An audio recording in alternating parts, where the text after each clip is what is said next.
Welcome to She Who Heals, a podcast for women who are ready to come back home to themselves and step into a new version of who they are. I'm Kels, your host and your sister in this work. Let's get into it. Have you ever been in a toxic work situation, a job that just drains the life out of you? It feels like every time you clock in, or just a toxic relationship with your boss, someone at your job, or just never really felt at home at work or found something that you actually like doing. I feel like a person like that finds themselves in two places. Either they are hopeless and they feel like they'll never find a fulfilling job, and it's just like maybe they'll find a life outside of work that's fulfilling. There's that person, and then there's the second person who wakes up before their alarm and is just instinctually, it's like they were bred in a way that they know that there's something more than just a 9 to 5 or a means to an end, a paycheck, or working for someone else. If you've fallen into any of those categories ever before, then you need to listen to this episode, and you need to listen closely. Come to the front. Just like you were praying to find a podcast that you could relate to, I was praying for you to listen to this episode because I relate to you so much. I was at a toxic job situation for 2.5 or 3 years. Now, before I get into it, I do want to say that I've been grateful for every job that I've ever had, for what it's done for me, for the growth that I've had, because even in situations that are difficult, there's something that we can learn. I just personally believe that. And it brought a lot out of me, but at the same time, it was unhealthy, the amount of stress that I was under and how unhappy I was at the job. And I finally left almost a year ago to this day. I put in my 2 weeks, and everything has really been different since then. So this episode, we're really going to get into it. We're going to get into what it feels like to be someone who has passions outside of a 9 to 5 and doesn't really know what to do with that drive or that passion, or you do know what to do with it, you just don't know how to show up as that person or accept that you might be multi-talented. You might be more of a multifaceted person, and just because you haven't seen that before doesn't mean that you can't show up as that in the world. Now, if you're a millennial like me, I'm kind of on the border. I'm November 95, so you know how it is being raised in the early 2000s in your adolescence. We all were told, okay, go to school, get your diploma, and then you're going to college. You're either going to college or the military, right? Like, that was just a thing. But even as soon as I graduated high school, I just knew that I wanted to choose a different path, and I wanted to kind of create my own path. I didn't want to take the traditional teaching job. I grew up around a lot of educators, and I respected their careers for sure, but I wasn't quite sure if that was for me. I even went to Georgia State University to try to pursue a career in basically A&R and music, and just something creative, something that was kind of out of the box. I didn't end up getting into the particular music school that I wanted to, but I did go there for a semester for like marketing, I believe. And I ended up transferring and getting my undergraduate degree from UNC Charlotte in English. So still didn't really know what exactly I was going to do with that. I did get my concentration in creative writing. So I was like, I could do some type of creative writing and maybe create some curriculum for students. And this was all like by the time I was 19. I had this idea of a creative pursuit, a passion that would touch people and help them and, basically just add to the world and make it better in a way that was unique to me. Because I didn't feel like just teaching was enough. Not to say that it isn't, because teachers are so important. I even thought maybe I'll be a college professor. Like, I love the teaching profession, but I just wanted to add my own twist on it and also have that entrepreneurial aspect where I could clock in when I wanted to. I could create my schedule and just have like more flexibility, because I just feel like I work better as a person that way. But instead, I did try to get that off of the ground as far as like networking and finding maybe some schools that would pick up an after school program that I was writing the curriculum for. Because I did work as like a summer camp counselor and I had some connections in my hometown, but instead I picked temporary jobs through college that kind of just got the bills paid, did what they needed to do. I was working with kids a lot. Looking back, I wish I would have got a degree that was a little more lucrative. And, even though the state of the economy right now, you really never know because so many people are getting laid off in all industries. But something like tech, that would have paid the bills and that would have allowed me more work life balance. Because I feel like with picking more temporary jobs, the shifts change. You're never really in control of your schedule. You could be working weekends, non traditional hours, and that just kind of doesn't necessarily work if you're a creative person who you can't put a time on when you're going to have your most creative ideas, right? And then the more that I got into my own growth and healing, I was reading Eckhart Tolle and learning about spiritual awakenings and things like that. And I really wanted to get into holistic healing with myself. But the more that I read, I knew that I wanted to share that with the world as well. But I had pushback from family. I just wasn't as confident in what I wanted to do. So, of course, when I shared it with them, they were like, okay, just make sure you have a backup plan. No hard feelings with them, no shade. That's what any adult who has been through life is going to tell you. Like, just make sure you have a plan for how you're going to pay your bills, right? But I just want to assure you that it's never too late.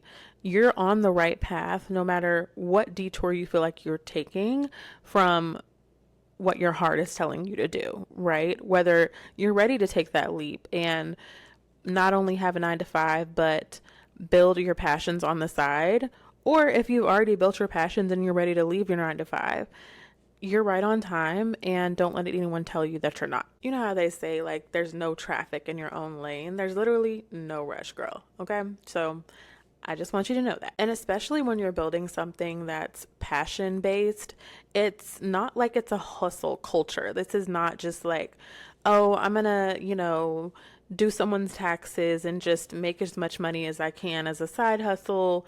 I respect that too. But this is for people who deeply want to change the world in a way with their gifts, right? The gifts that you feel like are maybe spiritual. Maybe you can read energy or tarot cards, or maybe you're a womb healer or a death doula. There's so many different areas, of creatives and of practitioners, whether you're a sound healer, an herbalist, you could even be, an artist in a more traditional sense. This work takes a lot to maintain, but it's also some of the most rewarding work you'll ever do. I just knew that I didn't want to work for 30 years, retire with so much student loan debt and just no happiness and like an empty feeling, and barely be able to make ends meet. Because that's what I had seen. That's what my family unfortunately dealt with, was a lot of times, unfortunately, passing before they got to really enjoy the fruits of their labor. Prime example being my father, unfortunately passing at 55 years old, super young. He worked and he did love his career, which I will say that's a blessing, a huge blessing. And again, I have to reiterate, there's nothing wrong with having a job or a 9 to 5, especially if you can find a career that you like. I just feel like we should all be able to have a job that we enjoy or find passion in our life and fulfillment. And sometimes that doesn't come from a 9 to 5. Now, my dad definitely loved his job. He loved airplanes. He was in the Air Force for over 30 years. And I admired him going to work every day to provide for our family. It just so happened that he worked his life, and by the time he passed away, there wasn't anything really he had to show for it. He took care of us while he was alive, and his retirement and things like that will benefit us, just like we did get a GI Bill to get us through school. Like, those things are priceless, but we missed a lot of time with him being deployed, and then unfortunately him passing. I would much rather have him here than to have the money that he made for me, you know? And I feel like he would have lived so fully had he known that his life would be so short, right? More full. You know, he traveled, but traveling with family and things like that, that maybe he would have gotten to do. But, you know, we can only live for today. So, no regrets. You know, I know my dad definitely was proud of his career.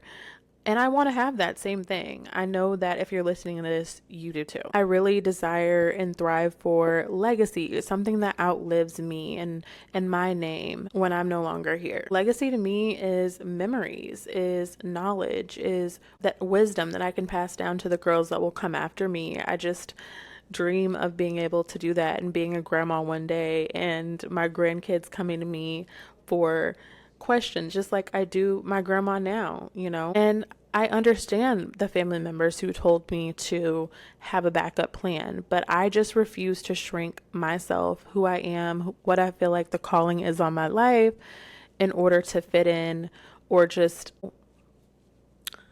do what everyone else has done, let's just say. Take the safe path. And I had proof of this by leaving my toxic job. No, it wasn't that I didn't want a 9 to 5. I didn't really have a plan, but I knew that there had to be a job out there where I could have more work-life balance and be able to enjoy the things that I enjoyed before, which was moving my body more, going for walks, because I was working from home. So sometimes I would be stuck at my desk all day, and that began to be draining because by the time I got off work, I didn't have energy for my passions to pour into my business or creating new offerings. With this job, I also struggled with the schedule because it didn't align with my wife's work schedule, so I was missing a lot of quality time there. It just drained me in all directions. And so I had to take the leap of faith and really trust spirit and trust God that I was making the right decision for myself because I didn't have a job lined up. I had a plan, I had savings, but I did not have a job lined up when I put in my 2 weeks. And I just knew that it was worth it for me. It was worth my mental health because I was truly struggling and feeling unfulfilled and just stressed all the time. And I had to trust that God would make a way for me. And He did. It took about a month and a half for me to find a job. And I left my job at the beginning of June of 2025. And by August 15th or August 18th, technically, of 2025, I was starting my new position with better hours, better pay, and fully remote. And I was just honestly in awe. But I knew that it was going to work out when I put my 2 weeks in because there was no other option. So with that said, I also want to get into what it feels like to be this person, what it feels like to preserve yourself and preserve your craft, your creativity, you know, have those boundaries around that if you are working a 9 to 5 or if you have a plan to work toward entrepreneurship. Because with entrepreneurship, you're in the driver's seat. You are the art. You are the creator director. So when you're burnt out, everything goes south. So you have to know how to preserve your energy and protect your energy at all times. Part of this is identifying not what you do, but who you are outside of a career, whether you're a teacher, whether you're in the military, whatever your occupation is, you still are a person outside of that.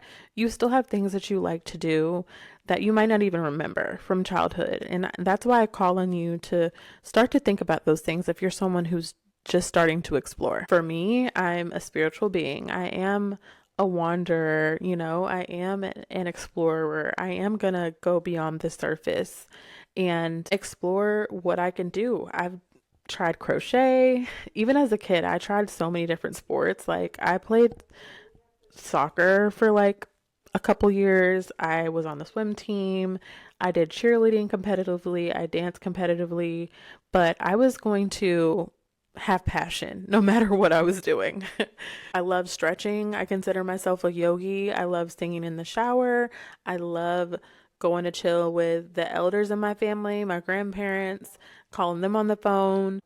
I like getting dressed up just because I love being a woman, and I'm starting to love more girly things the older I get. And before it became impractical and I had to be an adult and pay bills and, have a work schedule, I love to read in my room. I just would like be in my own world. And for a long time, I felt like my worth was aligned with what I was doing or how much I was putting out into the world. Especially as a creative, we get down on ourselves with that. I felt like, at one point I wasn't keeping up with what to post, and like I wasn't posting on the right platforms, but my gifts are way more than that. And I just had to hone in on what I wanted to create, and this is for moms who feel like they've lost themselves, women who struggle with knowing how to put themselves first. You have to start with finding out what you like to do for yourself. And I feel like this applies to 9-to-5 passion followers or just 9-to-5ers. This applies to single people, anyone who really is trying to build something in their lives and leave a legacy. Find what makes you unique and just explore your gifts, starting with small things like reading, taking walks. You never know what you'll hear when you quiet out the noise, because spirit speaks to us in the smallest ways. Because you've always been this person, and identity isn't like earned. It really is in you, and you just have to return to it.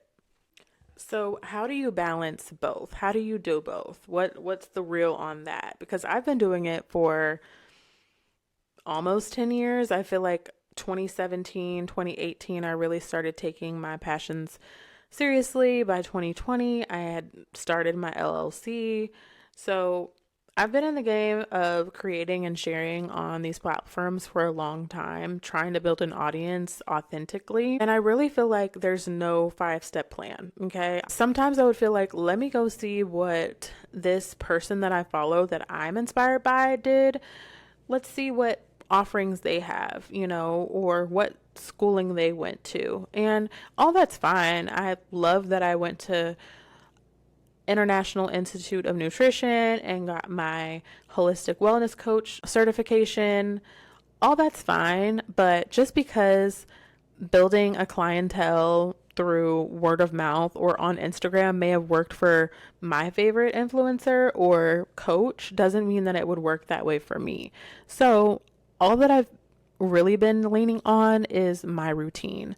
And a lot of that is about spiritual maintenance and spiritual hygiene. For example, getting up in the morning and stretching. I know that I have to pour into myself so that I can get these creative ideas and get downloads of offerings and my podcast and things like that. I have to slow down. So that's one part of it. Then you want to set some goals for how often you're going to post, what you're going to be sharing, and how that can work into your schedule. It really takes just getting honest with what your energy is like. Some of us are cyclical. Some of us will need to do things differently throughout the month, but the same every week. Your lunch breaks, if you want to use Mondays and Wednesdays to edit, and then by Fridays you're posting, that could work. But try not to be too rigid. You do have to give yourself a chance to, one, take a break, but also observe and evaluate if what you're doing is working. I feel like I could have done way more of that and just honing in on what makes me me and unique instead of trying to look at what the algorithm is saying all the time. It's okay if you're still figuring it out. And what you should be focusing on, honestly, is having fun, because that is the vibration that attracts your clientele, that attracts those opportunities that you're going to want to have to either get a better 9-to-5 with more money to fund your passions, or to finally take that leap of faith and say, I'm going all in on my passions. The biggest mindset shift that I had was, again, there's no traffic in your own lane.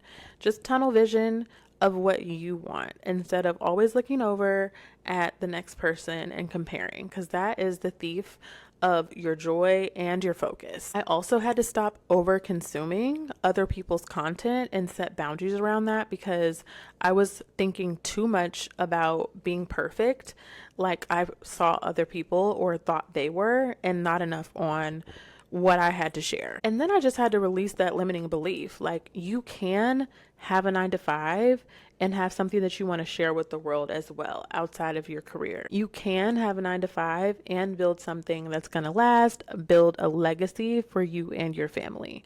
Whether that's a side hustle, like having a vending machine, or even if you want to do something like poetry, there's a platform and there's an avenue for you out there. You really can use that 9 to 5 as an anchor to build on to something bigger and hold space for what you're becoming, but not only, energetically, financially, because it does cost money to build a business out here. You have to literally lose money and spend money to make money. That is the old truth that is still true.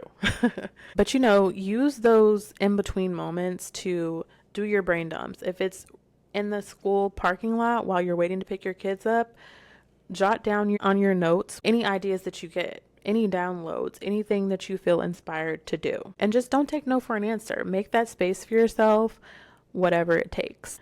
And really all it takes is, again, that faith and the ability to embody and say, even in this present moment, it may not feel like what I'm sharing is impacting anyone, but I'm embodying the fact that I'm courageous enough to put my energy out here and to show people that this is what I want to share with the world. And even if you see someone doing the same thing with 10,000 followers, or there might be 25 and they already have published their first book, that doesn't make you any less worthy. You can still write your book and take your time, because your path is your path and you're your own prototype. And a prototype doesn't mean perfect. That just means that you're pioneering. You're making a path, and it doesn't have to look like anyone else's. You are exactly where your story requires you to be. So just keep showing up. Okay, so we have to finish out with our closing ritual. I've got an affirmation for you guys and a couple different journal prompts that I feel like will help you to just embody, like we talked about, that you're that person that can do both. You're multifaceted, you're a multidimensional being, and you can embrace that without feeling ashamed or like you'll never get to the place that you want to be because you have to pay bills. There's times where we have to dip into, what we may call the matrix and use it as a platform and a stepping stone to get us to really where we want to be in life. So if you have the space, you can just take a few moments to center yourself and get into a place where you can be receptive. Maybe grab your journal, grab some tea, take a quiet moment to really tune in and tap in with this affirmation. Use it as a meditation, or if you do have a meditation practice, just add this in. So after you've taken a few deep breaths and gotten into a safe place where you have the time and openness to reflect, I'd like to share this affirmation with you. I align with opportunities that build my creativity and allow me the time to pursue my passions while building legacy. All right, and I hope that resonates with you. If you're ready, I'm going to go ahead and share the journal prompts. If you need a moment to reflect on that affirmation, feel free to pause here and come back. For our journal prompts of what I do, who am I? What do I love that has nothing to do with productivity? What dreams have I been waiting for the perfect moment to pursue? And what would it look like to begin right now? What does legacy mean to me, and what am I already doing to build it? All right, and I hope that those journal prompts hit your spirit where they needed to. I hope that as you reflect, you find the answers that you're looking for. I feel like this episode flew by. I hope that you got something beautiful out of it, something that's going to help you. And I hope that if you did, you will share this with a friend, with another woman who you feel like needs to hear it. So that's it. Thank you so much for listening to this episode today. I'm going to close it out here. Thank you for listening to She Who Heals podcast. And just remember, we are all becoming something. Thank you for being here while I become too. Peace.